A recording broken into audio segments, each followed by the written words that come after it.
Ayan, shoutout muna tayo kay paring Michael Santo Domingo at kay paring Sadam at kay paring Jay. Yan.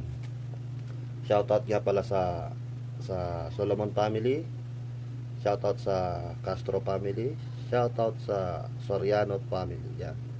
At kung birthday mo yan, happy birthday mo. Sana mabuhay ka pa ng matagal. Kung birthday mo ngayon, happy birthday sa'yo. Later. Hi, ako nga po pala si Rafael, ang tinatawag na Paeng ng San Pedro. Ayan, makakatinda, ito. Na pa-video na naman po tayo dahil sa tayo ay kami. Maraming umuusga sa amin ngayon na kesyo daw na may kamahalan yung mga binibili namin mga gamit.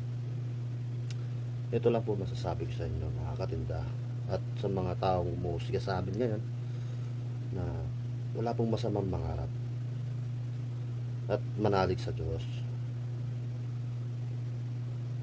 Yung mga taong umuusga sa amin, ito lang masasabi ko sa inyo, kami nangarap kami. Nangarap, nagsumikap kaming dalawang mag-asawa. Kung ano man yung nakikita yung diskarte namin, huwag nyo namang husgahan. Yan ang pinag-usapan namin eh. Wala tayong magagawa. Yan ang pinag-usapan namin. Kung paano kami mamumuhay. Kaya yun, nag-boom. Yan. Nabibili na namin yung gusto namin. At yung gusto namin puntahan, napupuntahan na namin. Kaya sana po, huwag nyo kami husgahan na kesyo nagbibenta kami ng palihim ng yung pinagbabawal na gamot. Hindi po. Nagsumikap kami at iba yung yung ang tawag doon, nire-repack namin kaming mag-asawa. Kumbaga alternate kaming mag-repack ng ito, papakita ko po sa inyo para maintindihan nyo ano yung sinasabi kong saan kami humuhugot ng mga pambili namin ng mga mamahaling gamit na sinasabi namin. Dinadaan lang po namin talaga sa pag-iipon. Magaling lang po talaga humawak ng pera yung misis ko. Mag-handle ng mga problema. Magaling siyang mag-handle. Tanong po kayo sa mga nagtitiwalang tao sa amin dito. Hindi po kami ganun klaseng tao. Ito, papakita ko po sa inyo. Yan. Nagsimula po talaga kami mag-asawa sa mga kamatis na yung mga kamatis na tinatapon noon, yung reject na kamatis. Yan, dyan po kami nagano. Yan, kagaya niyan, nire-repack ko po siya ngayon. Tulog yung mga pamilya ko, yan, tulog. Yan. Yan, anong oras na? Mag-alas 4 na. Pero yan, nagre-repack pa rin, mag-ayos ng paninda. Yan. Yan, po, yan, kamatis yan. Kamatis. Sibuyas, bawang. Yan.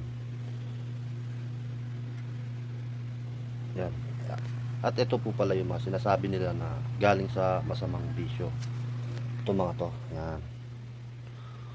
Yan. Yan. Yan.